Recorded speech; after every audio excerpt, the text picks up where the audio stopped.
Bismillahirrahmanirrahim. Assalamualaikum warahmatullahi wabarakatuh.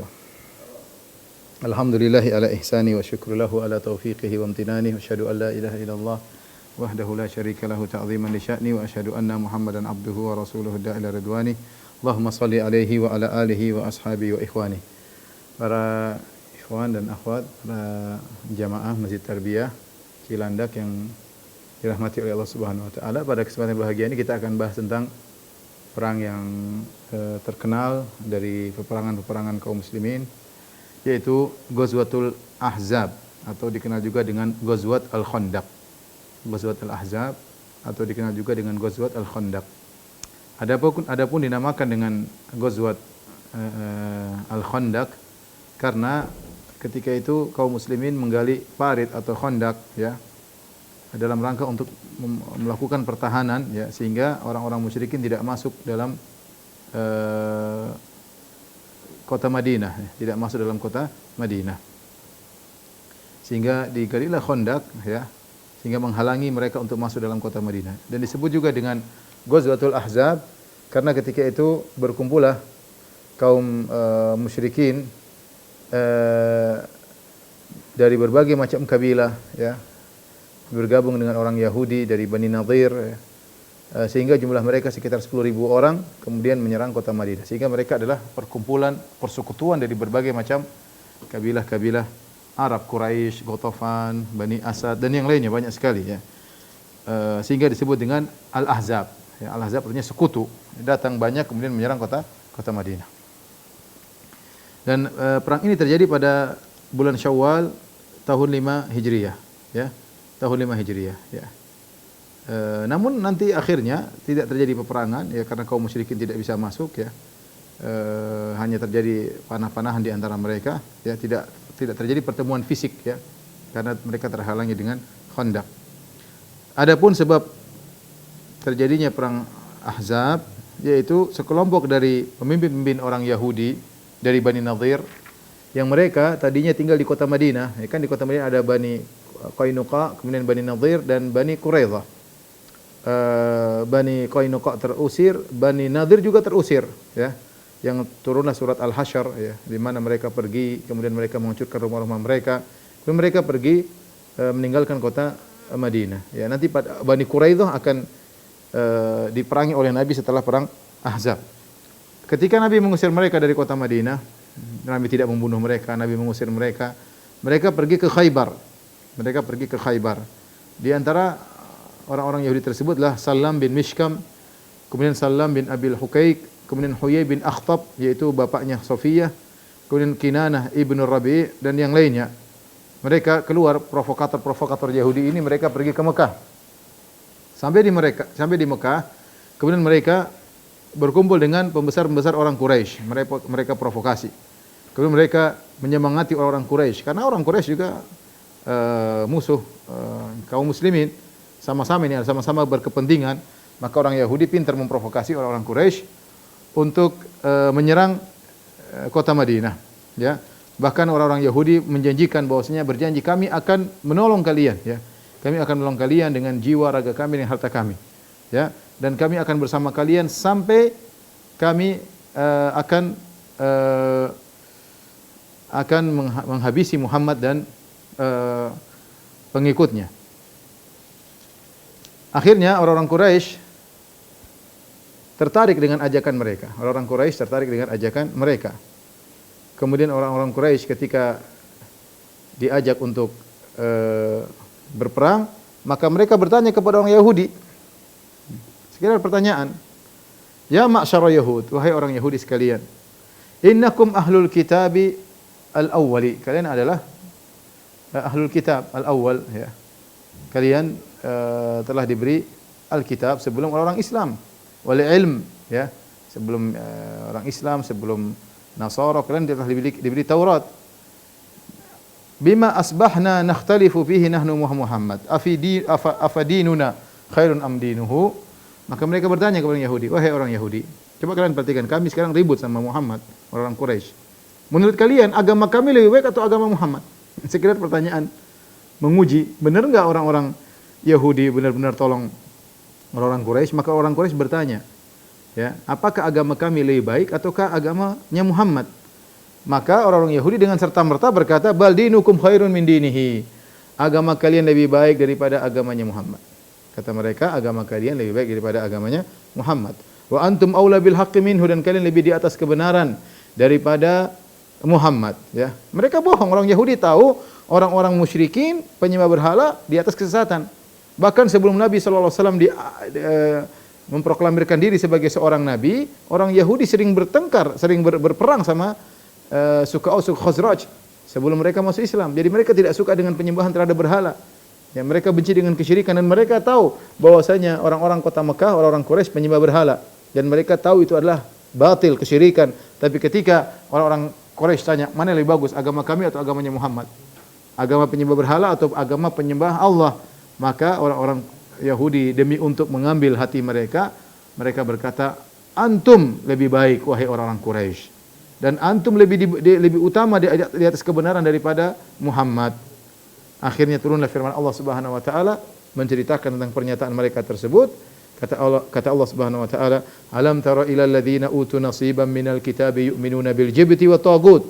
Tidakkah engkau lihat kepada orang-orang yang telah diberikan sebagian daripada Alkitab, diberikan Taurat, yu'minuna bil jibti wat tagut, mereka beriman kepada sihir dan beriman kepada tagut, wa yaquluna lil ladzina kafaru, dan mereka berkata kepada orang-orang Quraisy, orang-orang kafir, haula'i ahda minal ladzina amanu sabila. Kata mereka, kalian orang-orang Quraisy lebih mendapat petunjuk daripada orang-orang beriman, daripada pengikut Muhammad. Kata Allah, ulaikal ladzina la'anahumullah. Mereka itulah orang-orang terlaknat oleh Allah Subhanahu wa taala. Wa may yal'anillahu falan tajida lahu nasira. Barang siapa yang dilaknat oleh Allah, maka dia tidak akan mendapatkan penolong baginya. Jelas orang Yahudi menghalalkan segala cara, ya. Menghalalkan segala cara. Yaitu dari mereka al-ghayah tubarirul wasilah. Tujuan menghalalkan segala sarana. Ulang, ini kaidahnya orang Yahudi. Al-ghayah tubarirul wasilah. Bahwasanya tujuan menghalalkan segala cara. Mereka tidak perlu mau pura-pura kafir, mau perkataan apa saja, enggak ada masalah, ya. Ya, mereka bertaqiyah, ya, taqiyahnya Yahudi. Taib. Inilah pernyataan mereka, ya, untuk menyenangkan hati orang-orang Quraisy. Akhirnya orang Quraisy semakin semangat dengan provokasi dari orang-orang Yahudi dari Bani Nadhir yang dipimpin oleh Huyai bin Akhtab, bapaknya Safiyah bintu Huyai. Taib, akhirnya keluarlah orang-orang Quraisy dengan kelompoknya, ya, disertai dengan orang-orang Arab yang mengikuti suku-suku yang lain, dari Kinanah, dari ahli Tihama. Jumlah mereka 4.000 orang. Keluarlah orang Quraisy berjumlah 4.000 orang. Mereka telah membuat kesepakatan di Darun Nadwah, ya. Kemudian mereka membawa 300 pasukan berkuda, ya. Kemudian mereka membawa 1.500 ekor onta. Kemudian mereka keluar dengan kepemimpinan Abu Sufyan bin Harb. Abu Sufyan bin Harb pimpinan utama. Kemudian mereka berjalan keluar dari kota Mekah menuju kota Madinah. Sampailah mereka di Marri Dhahran, bertemu dengan Banu Salim atau Banu Sulaim. Jumlah mereka ketika itu 700 orang, dipimpin oleh Sufyan bin Abdi Syams, ya. Sufyan bin Abdi Syams membawa 700 orang dari Bani Sulaim. Kemudian juga bergabung dengan mereka dari Banu Asad, dipimpin oleh Tulaiha bin Khuwailid. Tulaiha bin Khuwailid al-Asadi membawa dari Banu Asad, ya. Kemudian juga bergabung dengan mereka kabilah-kabilah Ghatafan, yaitu dari Banu Fazarah, jumlahnya 1.000, dipimpin oleh Uyainah bin Hisan. Uyainah bin Hisan dari Al-Fazari membawa kabilah Fazarah dengan jumlah 1.000 orang. Kemudian Banu Murrah dengan jumlah pasukan 400 orang dipimpin oleh Al-Haris bin Auf. Kemudian Banu Asja' jumlahnya 400 orang dipimpin oleh Mis'ar bin Zukhailah. Kemudian bergabung dengan mereka suku-suku yang lain. Sehingga setelah bergabung bersekutu, Quraisy 4.000, kemudian bergabung tadi dengan kita bilang kabilah Ghatafan, Bani Asja', Bani Sulaim, kemudian Bani Asad, ya. Kumpul semuanya jumlahnya 10.000. Semua berjalan bersama menuju kota Madinah, ya. Itulah kenapa disebut dengan Al-Ahzab. Dan mereka dipimpin oleh Abu Sufyan. Siapa komandan utamanya? Abu Sufyan radhiyallahu anhu ketika itu masih kafir.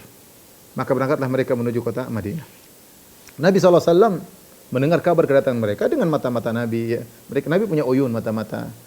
Nabi punya apa namanya intel-intel yang Nabi kirim untuk melihat kondisi. Ya. Nabi SAW menjalankan strategi peperangan. Ya, datanglah kabilah dari sekelompok dari Khuza'ah melaporkan kepada Nabi bahwasanya orang-orang sudah berkumpul untuk menyerang kota Madinah.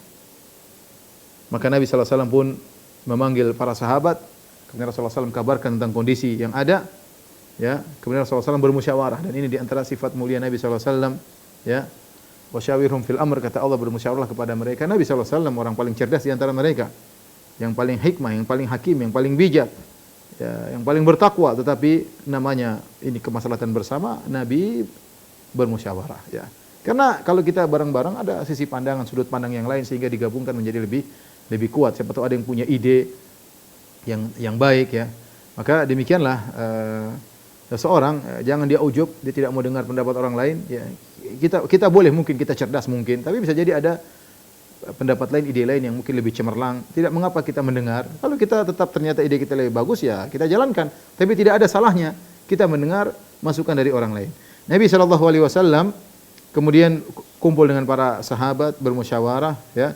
Sampai akhirnya Salman Al-Farisi memberi isyarat untuk menggali Khandaq. Salman Al-Farisi baru saja keluar atau bebas dari perbudakannya, ya.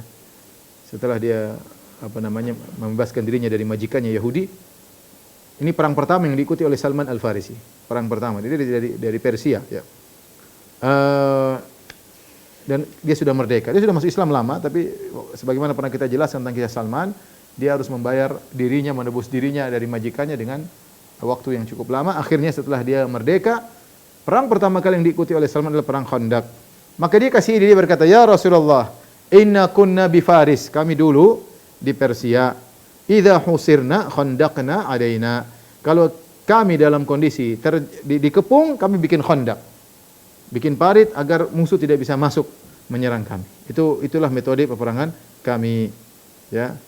Fa'ajaba dzalika Rasulullah sallallahu alaihi wasallam, maka Rasulullah sallallahu pun menyukai ide tersebut, ya. Maka Rasulullah SAW mulai menjalankan ide ini. Maka Rasulullah SAW pun menyuruh untuk menggali Khandaq dari sisi utara, ya. Dan itulah yang bagian terbuka, auratul Madinah. Itu bagian Madinah yang mudah terbuka dan mudah untuk diperang oleh kaum musyrikin, yang terletak di antara Harratain, yaitu Harrah Waqim dan Harrah Al-Wabrah, ya. Karena Madinah ketika itu terdiri atas dua Harratain. Harrah itu artinya kumpulan batu-batu cadas yang keras yang tidak bisa dilewati oleh onta maupun kuda, ya. Sehingga Madinah bagian utaranya terbuka, ya. Kalau mau saya gambarkan kira-kira seperti ini, ya. Ini Harrah bagian timur, ya. Sampai sekarang masih dikenal di Madinah, ada Harrah Syarqiyah, ada Harrah Gharbiyah, ya. Sementara bagian selatan daerah sini, di sini banyak kebun-kebun, daerah sini daerah areal kebun-kebun, ya. Kebun-kebun korma. Sehingga di sinilah kota Madinah, ya, kota Madinah. Sehingga mereka kalau ingin menyerang, di sinilah daerah yang terbuka. Inilah areal terbuka. Areal terbuka. Kalau disebut dengan auratul Madinah, ya. Inilah yang terbuka. Sehingga ketika Ahzab mau datang menyerang kota Madinah, maka mereka harus menyerang dari daerah utara, karena dari sini nggak bisa, dari sini nggak bisa, dari selatan nggak bisa, ya. Mudahnya masuk dari arah utara. Kondisi kota Madinah ketika itu seperti itu. Tidak bisa ditembus dari arah timur, tidak bisa ditembus dari arah barat, tidak bisa ditembus dari arah selatan, hanya bisa ditembus dari arah utara, ya, dari arah utara. Di sini namanya, daerah ini namanya Jabal Sila, ya. Jabal Sila. Yang sekarang dekat lokasi Masjid Khandaq.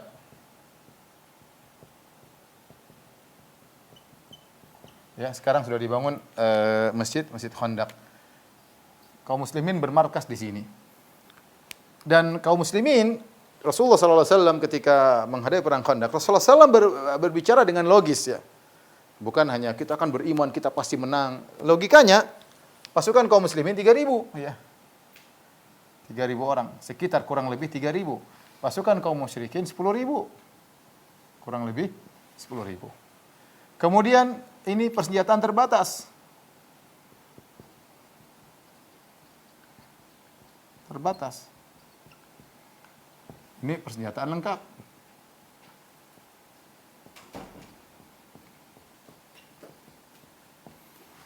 Maka Nabi sallallahu alaihi wasallam berpikir logis, ya, bagaimana menghadapi 10.000, susah menghadapi 10.000 ini. Oleh karenanya mau tidak mau Nabi harus bikin khandak di sini.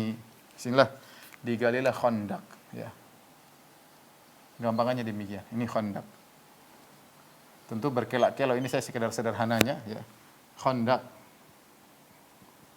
Buat apa? Agar orang-orang musyrikin tidak bisa masuk ke areal kota Madinah. Ya. Khandak ini, ya. Khandak ini, ya. Panjangnya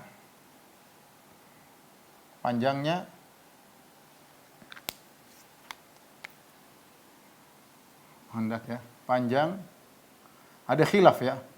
Ada yang mengatakan kurang lebih 3 km. Ada yang mengatakan sampai sekitar 10 km. Wallahu a'lam bishawab. Intinya bagaimana menggabungkan antara Harrah Syarqiyah dengan Harrah Gharbiyah. Ya, perlu digali khandak. Digali khandak. Tapi intinya paling kira-kira sekitar 3 km. Kemudian lebarnya 9 hasta. Kalau satu hasta segini, ini berapa meter nih? Setengah mil lebih, ya. Lebih, ya. Lebih, ini mungkin 70. Ya, kalau 70 kali 9 berapa coba? 70 kali 9 berapa? 9. 7 kali 9, 63. Iya, 6,3. Ya, kelamaan. Sekitar ya 6 meter lah, kira-kira 6 meter.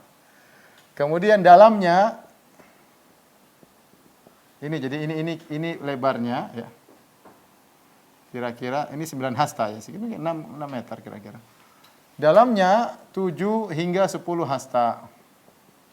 Ya, 7, ya sekitar 4 meter sampai ya mungkin 7 meter lah, kira-kira lah, ya. Ini cukup berat, jadi Nabi bagi tugas. Sementara mereka sedang perjalanan, mereka sudah bergerak. Sementara mereka sampai di kota Madinah dari Mekah Madinah, perjalanan kurang lebih, ya. Perjalanan dari Mekah menuju Madinah dengan pasukan tersebut kira-kira 1 minggu, kurang lebih 7 hari. Kira-kira 7 hari. Nabi dapat kabar mereka keluar, maka harus segera gali. Dan ini perlu strategi.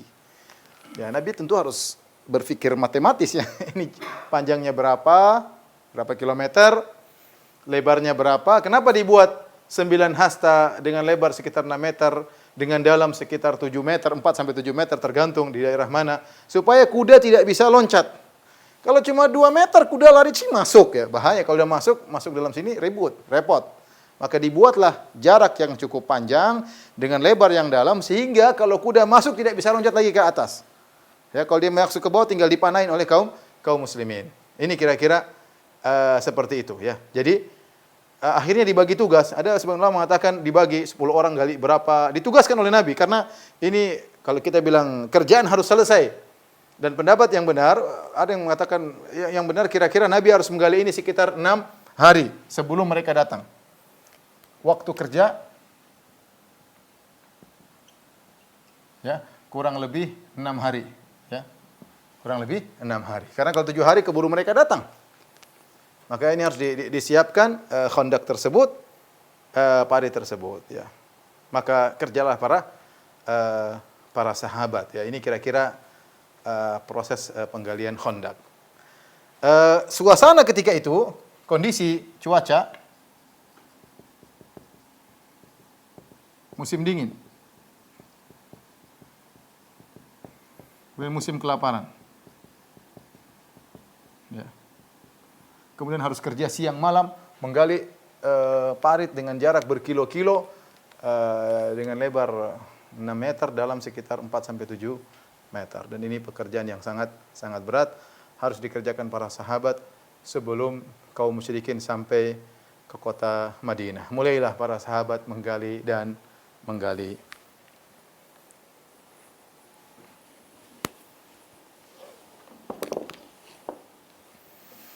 Taib. Mulailah para sahabat menggali di musim dingin, ya.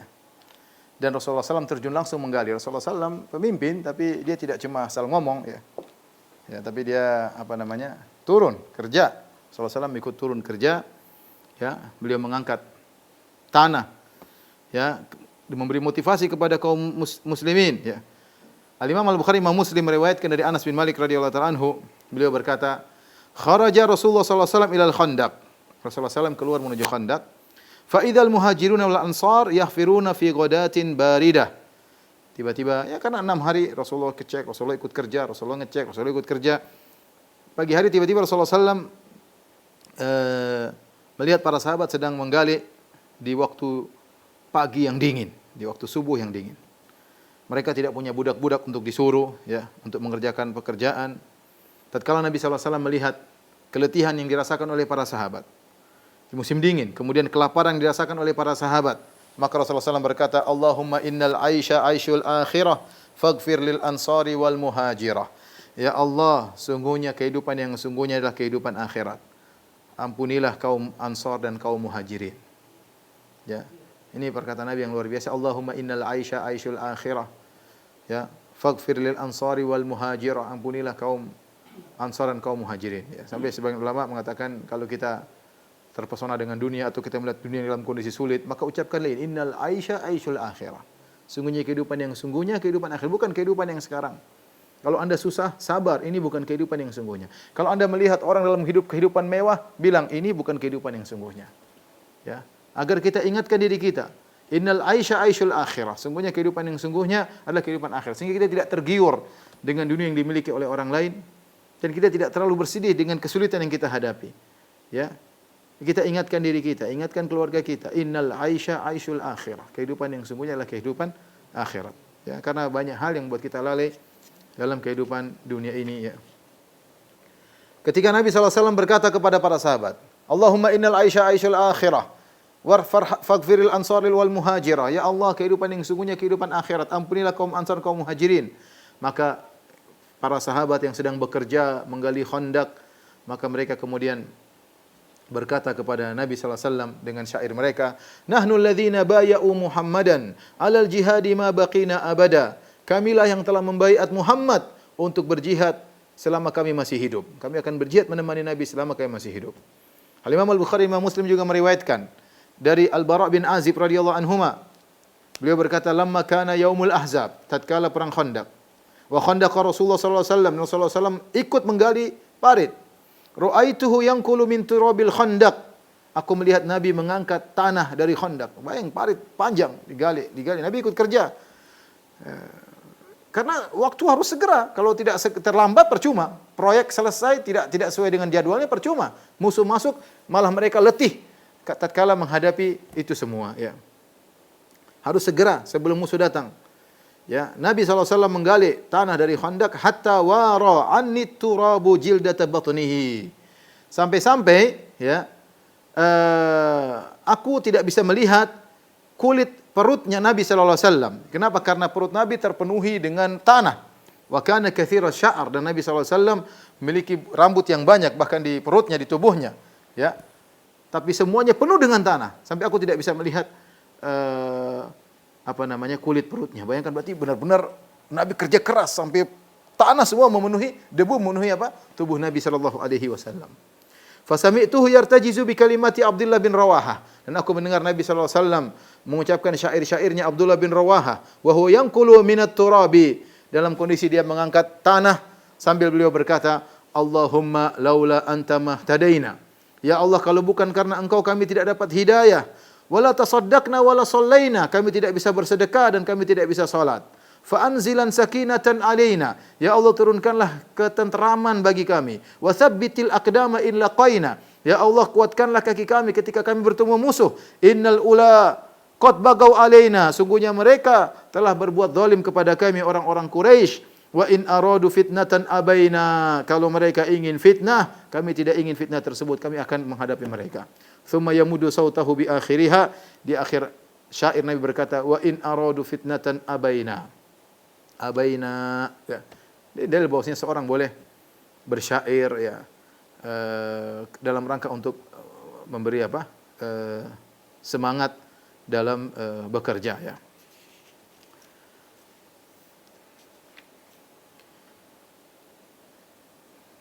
Para ikhwan dan akhwat yang dirahmati oleh Subhanahu wa taala ya. Lihatlah bagaimana para sahabat bekerja dengan giat ya. Ya. Kemudian Rasulullah SAW memberi semangat kepada mereka dengan mengucapkan Allahumma la aisha illa aishul akhirah, ya Allah tidak ada kehidupan sungguhnya kecuali kehidupan akhirat. Faghfir lil muhajirina wal ansar, dan berilah ampunan kepada orang-orang muhajirin dan orang-orang ansar. Ketika mereka sedang menggali khandak ya, mereka mengalami rasa lapar yang sangat berat ya. Karena saya katakan tadi di musim dingin, kemudian makanan tidak ada, kemudian harus kerja keras siang malam, harus segera sebelum musuh datang ya.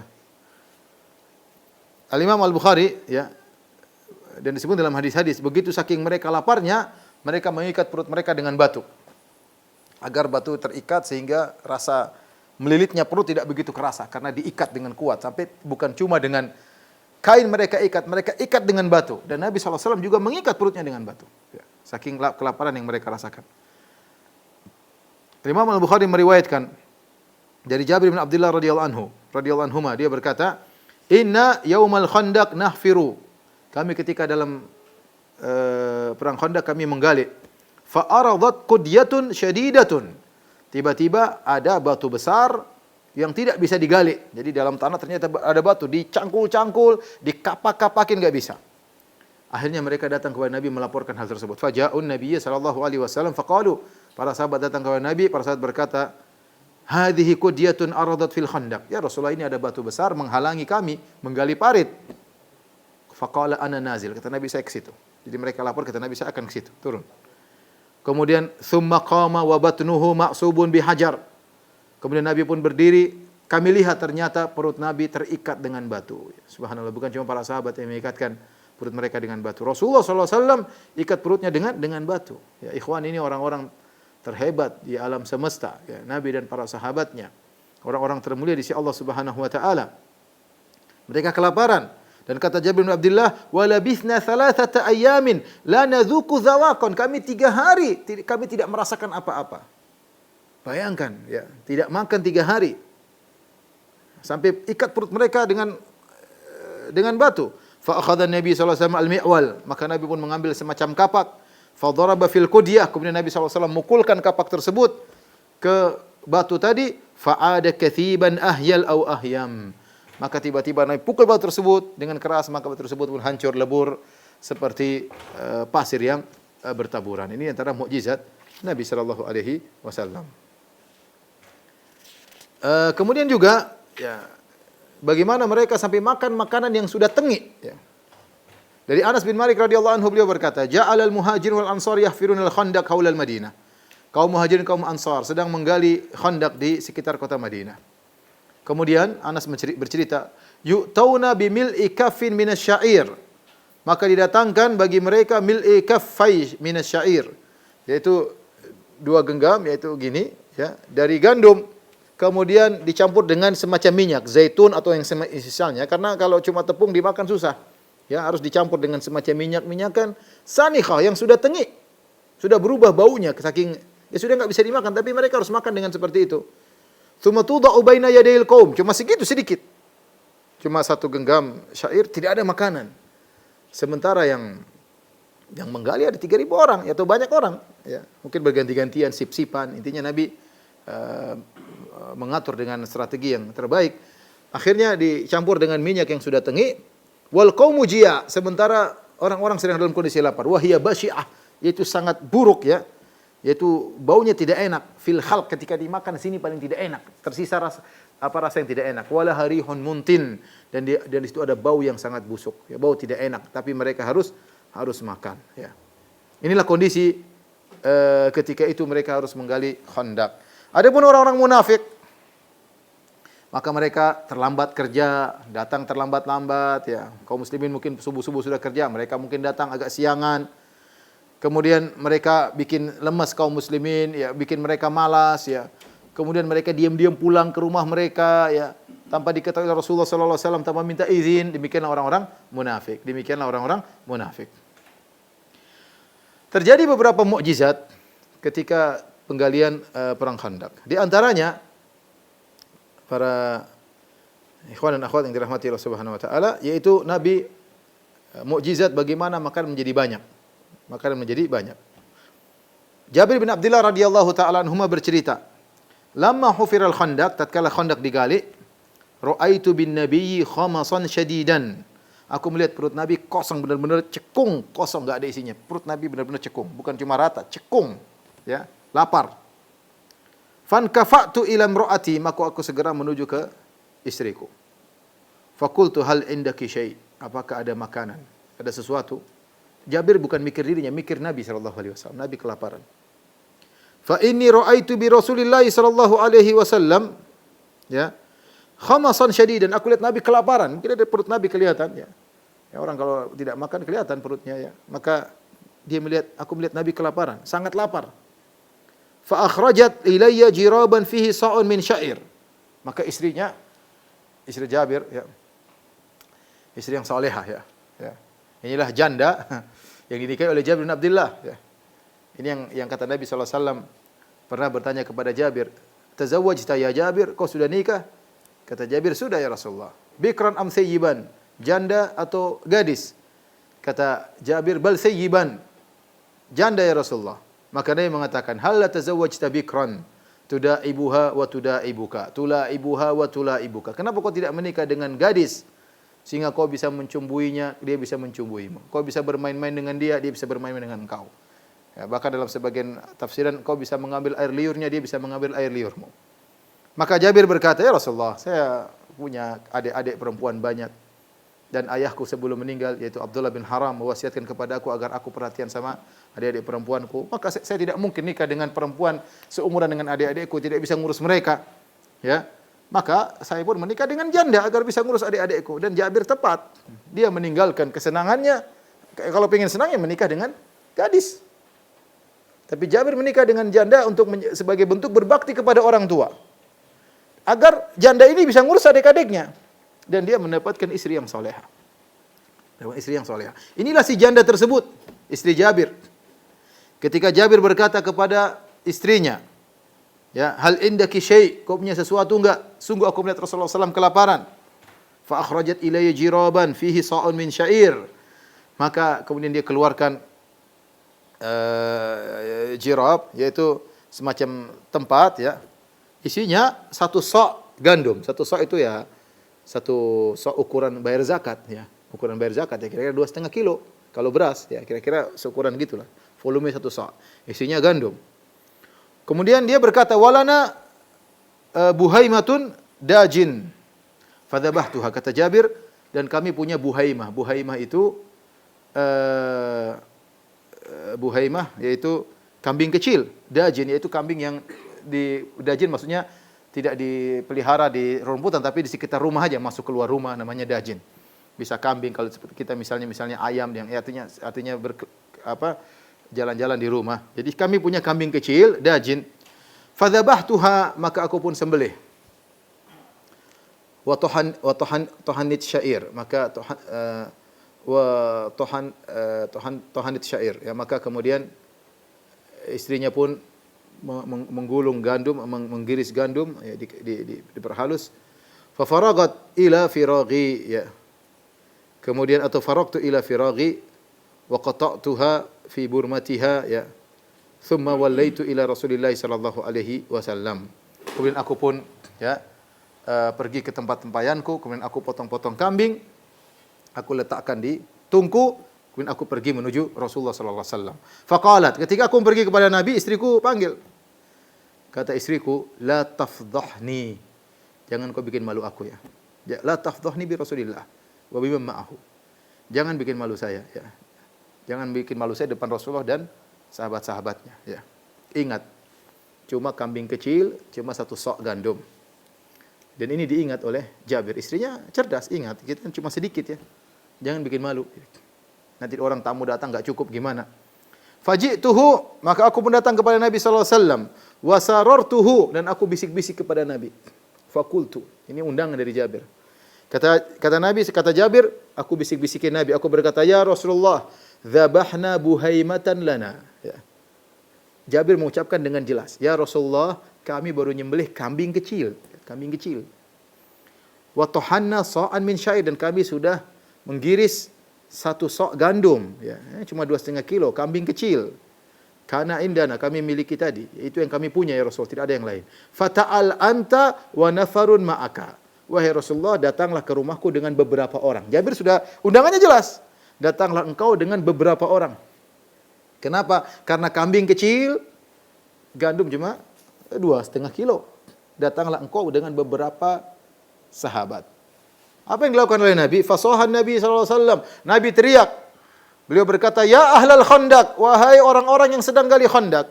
Inna Jabiran qad sana'a su'ran." Sungguhnya Jabir sedang bikin makanan untuk walimah kali.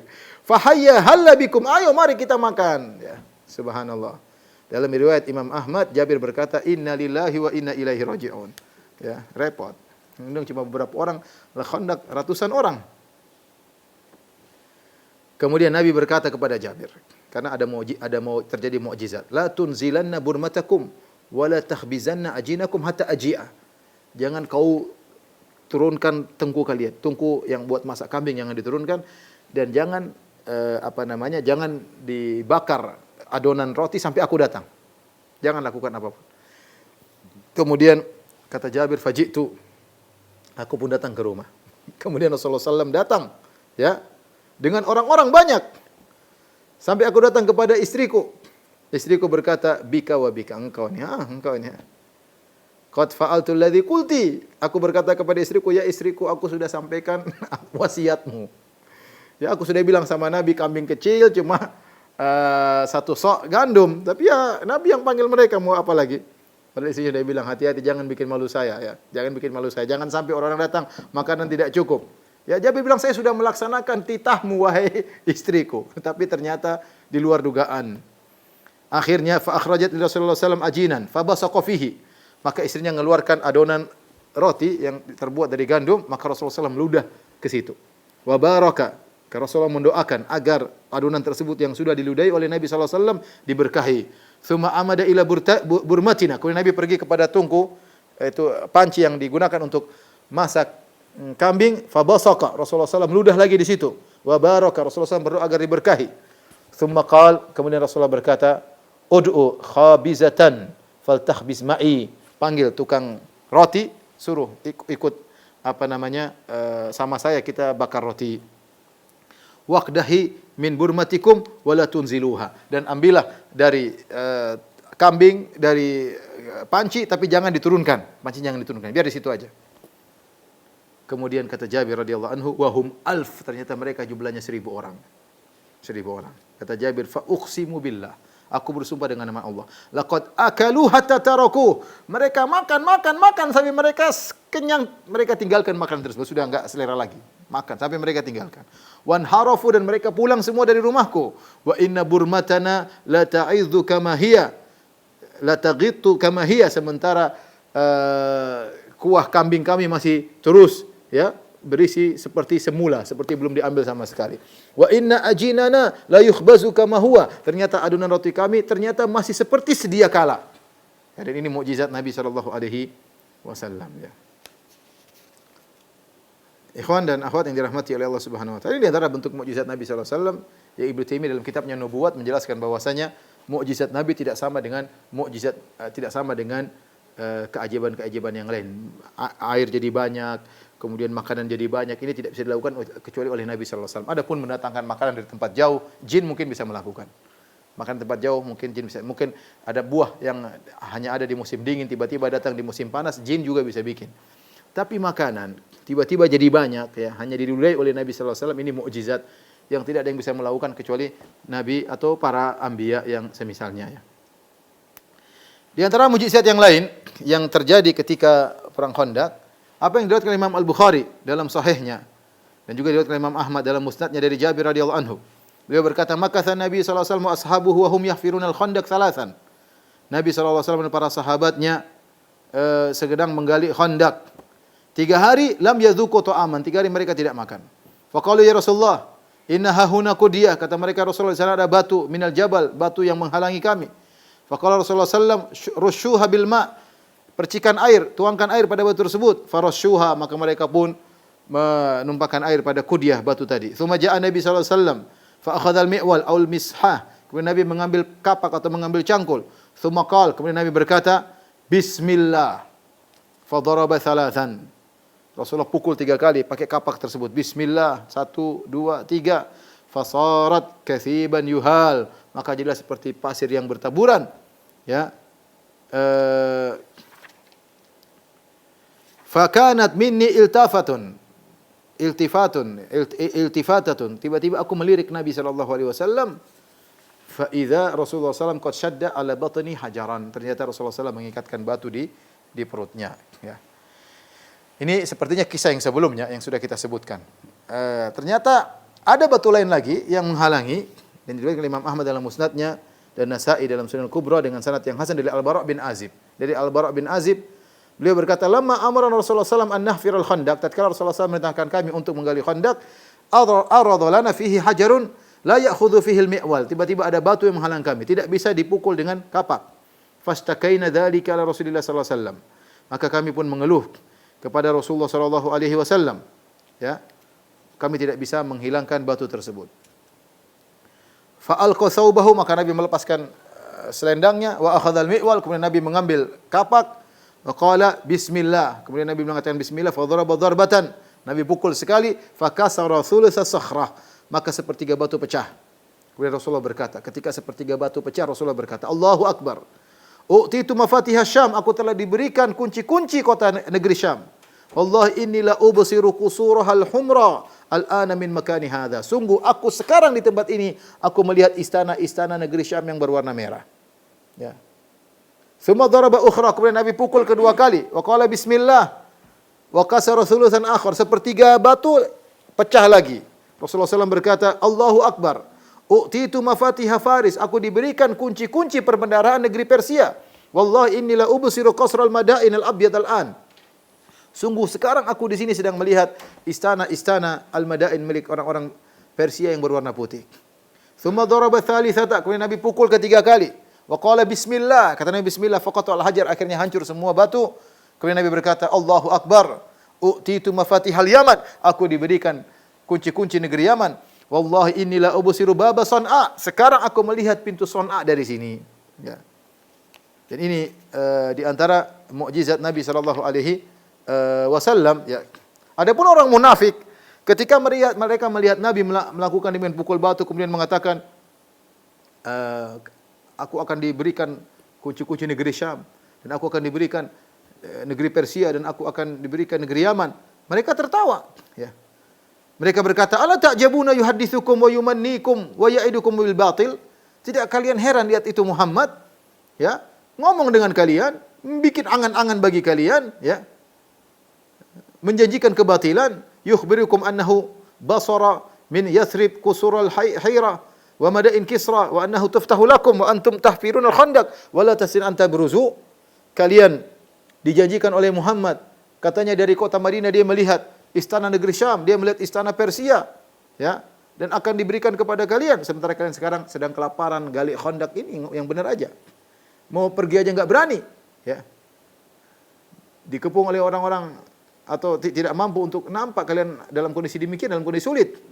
Sekarang ngaku-ngaku akan menguasai Persia dan yang lainnya, ya. Jadi mereka mentertawakan Nabi sallallahu alaihi wasallam. Namun itu adalah janji Rasulullah sallallahu alaihi wasallam, akhirnya terbukti, ya, belum sampai seperempat abad, ya, ternyata semuanya telah dikuasai. Pada tahun 14 Hijriah, ya, yaitu setelah 19 tahun dari ini, ya, maka terjadilah perang Yarmuk yang dahsyat yang dipimpin oleh Khalid bin Walid. Di situ Romawi terkalahkan dan akhirnya dibukalah negeri Syam untuk kaum muslimin. Terbukti, ya, apa yang dikatakan oleh Nabi sallallahu alaihi wasallam.